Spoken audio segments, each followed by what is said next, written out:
welcome here to TalkFCB and welcome back to the channel here today, guys, where we are going to be building up to Granada against Barça this Sunday, and it's a really important game for us just before the international break. We are going to get a bit of relief. We're going to have 2 weeks off after this game, but it's vitally important that we get the win here, that we escape without any further injuries, and that makes Xavi's team selection all the more important because there are a few new faces within the squad heading into this game. We're going to be talking all about that lineup and exactly what is to come.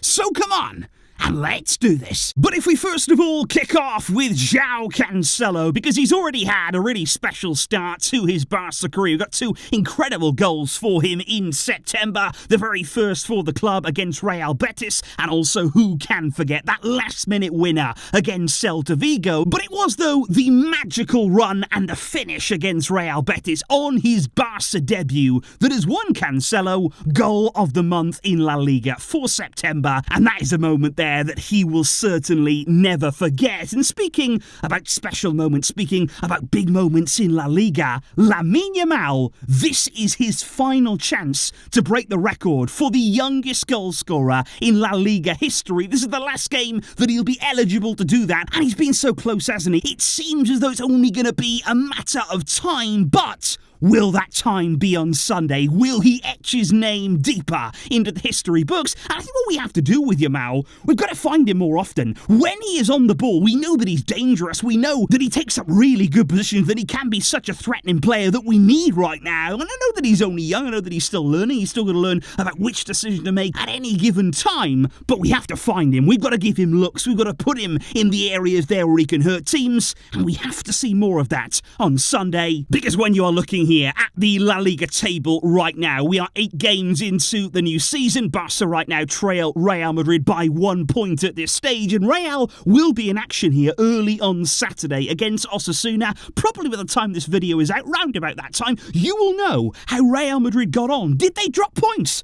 Let me know if they did. If they didn't, well, we'll just move on quietly with our day and just forget about that. But looking at our opponents here, guys, focusing on our job right now, statistically, Granada, they are one of the worst teams in La Liga this season. They are currently in 19th place in the league. They're only 2 points off rock bottom, and they are on a really, really woeful run of form. But how many times, guys, in these kinds of games have we had really tricky ones against teams there from the bottom half? We know they're going to try and make it really uncomfortable for us. They're going to try and deploy every tactic in the book to get something from this game. They're going to be physical. They're going to sit deep. They're going to do all of these awkward things, and it is not going to be. We cannot think this is going to be a really easy game for us. And I think even more so after what we saw from Barça on Wednesday in midweek there, the labouring victory that it was against Porto. I'm so happy that we were able to get the 3 points, 3 really important Champions League points, but that performance, guys, it was anything but convincing. That has not really inspired a lot of confidence coming into this game right here, and Xavi openly said in his press conference earlier on today, our DNA is to win by playing well, and in Porto, the sensations were not good with the ball. He said without the ball, we were pretty good, but with the ball, we were not. He said, we are Barça, we are the most demanding club in that sense, and he said we do have young players, and sometimes we're not calm,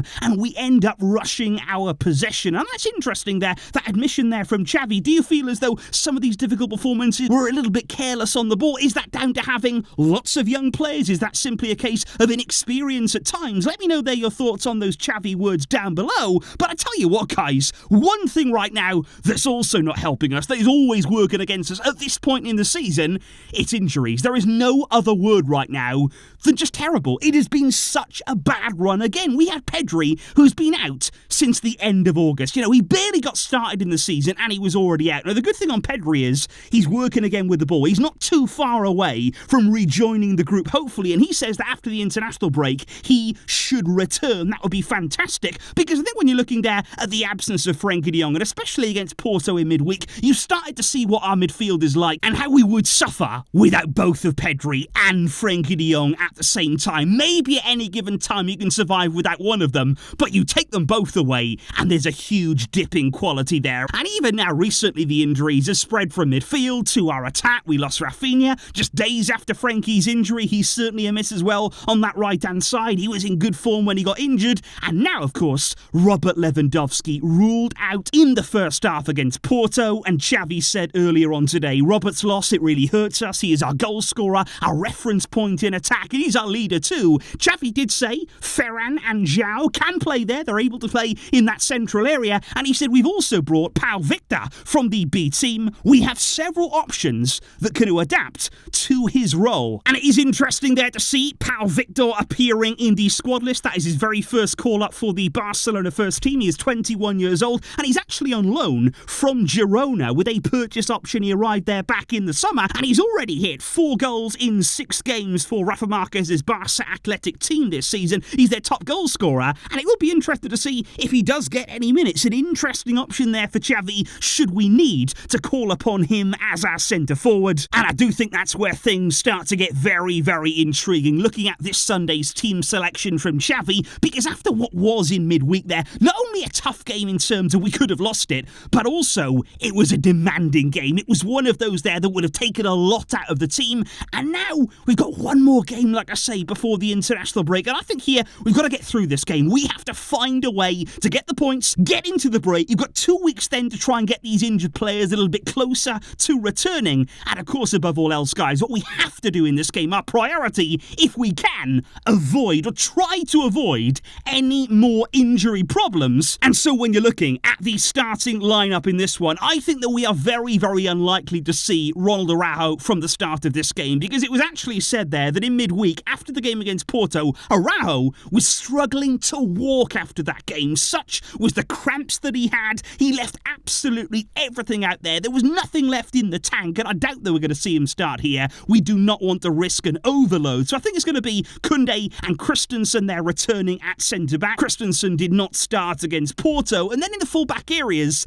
it's a case of can Cancelo and Balde play another game? Are they going to be able here to play one more? Have they got it in them? Barca are going to have to check all of their data. They're going to have to monitor the training to just see, are they at risk of fatigue there? Are we going to be able to play them once more? If they can, you would want them there. And then in midfield, I think it gets really interesting, because obviously you could go with the trio that started in Porto. They're Gundogan, Romeo and Gavi. We know that Romeo did have a tricky game in that one. But I think actually with the attacking problems that we do have right now and the lack of depth we have in that area, if we didn't have Pedri and Frankie out right now, I think Xavi probably would have returned to 4 midfielders. We might have seen there a midfield trio and Gavi actually played on the left-hand side in the forward line. Something like that could still happen, but I would just like to say to you guys here, why can't we see, or why shouldn't we see in this game, Gundogan as maybe the more withdrawn. He's able to play deeper. He's very experienced. He did it many times at Man City. And then alongside him, 2 young, exciting players in midfield, Gavi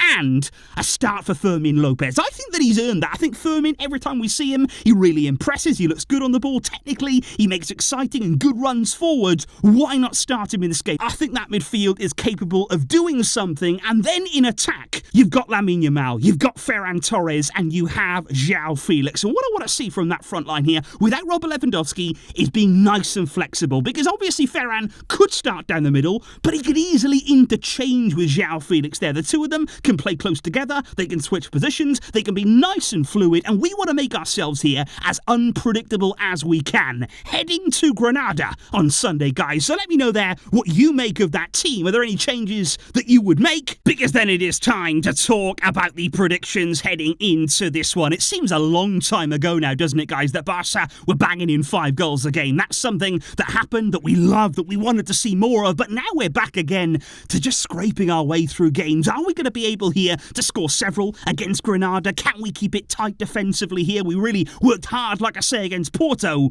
but the most important thing at this point, with the injuries that we have now, get the 3 points on the board, get to the international break there intact, hopefully with no more injuries, and then after it, we can emerge hopefully a stronger team, a better team again, to see more high quality displays. So let me know, guys, in the comments down below, what would you do in terms of your starting lineup? What would your score prediction be? And what are you hoping to see from Barca on Sunday against Granada? I will see all of you guys there for the full match reaction. Thank you indeed for watching, for taking part here, and for always tuning in. I will see you guys soon.